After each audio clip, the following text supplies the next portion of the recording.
Mas mahal na kita ngayon, higit pa kaysa noon. Mas mahal na kita ngayon, at sa habang panahon.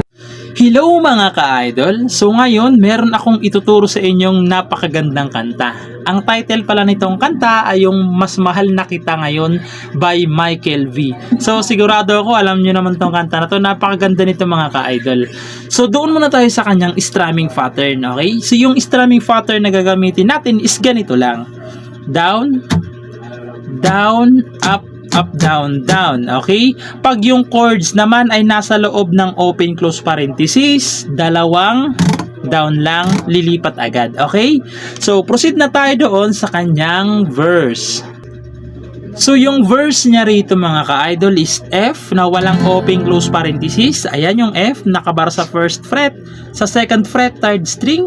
Sa third fret naman ay fifth string tsaka fourth string. Ayan yung F. Okay, walang open close parenthesis. Tapos D minor na nasa loob ng open close parenthesis. Yung D minor, first string. Tapos third string, tsaka second string. Okay, yan. Tapos C. Okay, yung tatlong chords na yan is 2 times nyong gagawin. Okay, 2 times. Pag nagawa nyo ng 2 times, pupunta kayo ng A minor na walang open close parenthesis. Yung A minor, ito siya. Second string, fourth string, tsaka third string. Ayan, A minor. Tapos D7 na walang open close parenthesis din. Yung D7, second string, first string, tsaka third string. Ayan, D7. Tapos pupunta kayo ng G minor na walang open close parenthesis din. Yung G minor nakabar sa third fret. Sa fifth fret naman ay fifth string lang, tsaka fourth string. Ayan, G minor na walang open close parenthesis din. Tapos B flat na nasa loob ng open close parenthesis. Yung B flat nakabar sa first fret.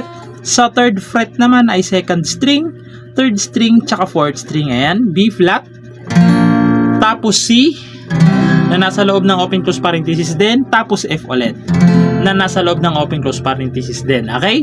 So, yun yung kanyang lahat na ng verse. Yung pangkabuuang verse niya, yun na yun. Okay? So, sasampulan ko kayo ng kanta para mas maintindihan nyo. So, ganito naman siya kapag kinantahan. Mas mahal na kita ngayon, higit pa kaysa noon. Mas mahal na kita ngayon, kat sa habang panahon. Wala akong pakialam sa ating nakaraan, kahit na ako'y pinagtatawanan. Ang mahalaga'y mas mahal na kita ngayon, dahil di mo na ako tinutulak. So doon na yun sa chorus, okay? So puntahan na natin yung kanyang chorus.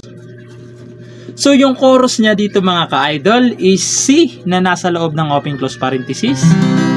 Ayan. Yung C, ito siya. Second string, third string, tsaka second string, fourth string, tsaka fifth string pala. Ayan, C. Tapos F. Ayan, nasa loob ng mga open close parenthesis yan. Tapos babalik lang ulit kayo ng C. Tapos D minor. Tapos D7. Tapos pupunta kayo ng G minor na walang open close parenthesis. Tapos G minor 7. Yung G minor 7, naka G minor kayo, tatanggalin nyo lang tong fourth string. Okay? Bali yan na lang yung natitira. Fifth string na lang, nakabar sa third fret. Okay?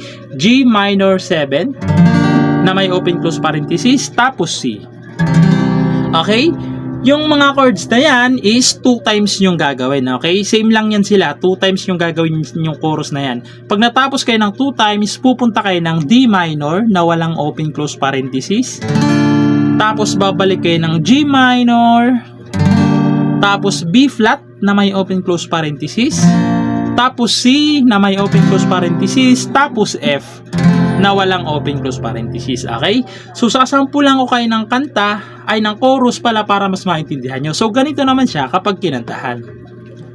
Dahil di mo na ako tinutulak sa ating hagdanan, di mo na nilalagyan ng lason ang ulam, at sa gabi pag ako tulog ng mahimbing, di mo na ako naman ng una. Di mo na sinusubsub ang mukha ko sa kalan. Di mo na ko sinisipa sa aking harapan. At mas makinis na rin ang balat sa dibdib. Dahil hindi mo na ko pinakukulang ang hapi at kirot na sinapit ko noon. Di ko naramdam pagkat mas mahal na kita ngayon. Tapos, babalik kayo dun sa verse. Okay? Yung verse kanina ay same lang yung chords niya. Okay? So, same lang naman sila. So, uulitin nyo lang ulit yun. Dun sa mas mahal na kita ngayon at sa habang panahon. So, same lang yan. Okay? So, ayun lang. Sana nagustuhan nyo yung video natin ngayon. And bye-bye!